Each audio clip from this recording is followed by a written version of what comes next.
साथी नमस्कार। इस समय हम आरटी पोर्टल जो बच्चों पहली से 8वीं तक के बच्चों के निःशुल्क फॉर्म भराते हैं ना, उसकी जो वेबसाइट है rtportal.mp.gov.in हम इसी पर हैं और इसी के जो इसी साइट से है जो इसके हर साल फॉर्म भराते हैं। पहले हम इसमें डॉक्यूमेंट की बात कर लें तो इसमें परिवार समग्र आईडी लगेगा, बच्चे का समग्र आईडी लगेगा, बच्चे का आधार कार्ड, बच्चे का जन्म प्रमाण पत्र फोटो और जाति, यदि वो SC ST का हो तो जाति प्रमाण पत्र, यदि BPL हो तो BPL कार्डधारी। SC ST के लिए जाति चाहिए और OBC जनरल वाले भी हैं तो BPL कार्डधारी होना आवश्यक है, तो ही जो उनका बच्चा है जो इसके लिए एलिजिबल होगा। दूसरी बात, यहाँ बहुत लोगों की क्वेरी आ रही है कि इसमें जो है एज क्राइटेरिया क्या है, तो यहाँ पर देख लीजिए इनके जो PDF डला हुआ है उसमें उन्होंने स्पष्ट दिया हुआ है कि नर्सरी में यदि आपको बच्चे को प्रवेश लेना है तो 3 साल से ज्यादा होना चाहिए, KG 1 में है तो 4 साल से ज्यादा होना चाहिए, KG 2 में है तो 5 साल से ज्यादा, और कक्षा 6वीं के लिए है तो न्यूनतम आयु 6 साल होना चाहिए। तो कम से कम नर्सरी में आपको एडमिशन लेना है तो आपके बच्चे की जो उम्र है 3 साल होना आवश्यक है। आयु की गणना जो है 1 अप्रैल 2025 से की जाएगी। अगर आपको अपने बच्चे की आयु देखना है तो 1 अप्रैल 2025 से काउंट कर लिए कि उसकी एज क्या है, उस हिसाब से जो है नर्सरी KG 1 या कक्षा पहली में ही उसका एडमिशन हो पाएगा। यदि इससे कम आयु है तो वो इस साल नहीं भर पाएगा, ये बात आप ध्यान रख लीजिए।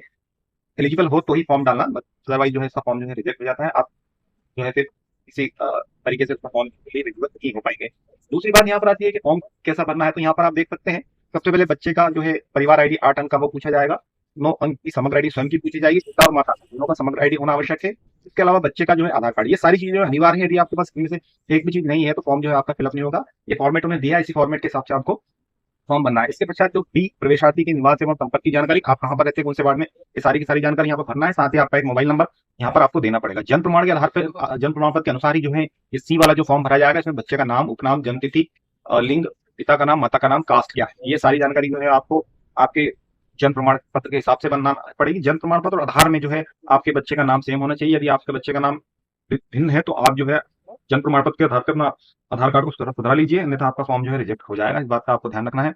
और बाकी आपको कौन से स्कूल चॉइस करना है, यहाँ पर आपको जो भी स्कूल आपके वार्ड में आता है, आपको वार्ड के हिसाब से यहाँ पर प्राथमिकता आधार पर 1 2 3 4 5 जितने भी स्कूल दिए हों सारे का चयन कर लीजिएगा, क्योंकि आप एक स्कूल का चयन करेंगे और यदि उसमें सीट नहीं है तो फिर आप भर नहीं पाएंगे। इसलिए जो है आप 3 4 स्कूल जरूर से जरूर चयन करिए, तो ही आपका नाम आ पाता है। लॉटरी सिस्टम में सभी का नहीं होता है, इसलिए ज्यादा से ज्यादा स्कूल का चयन करें।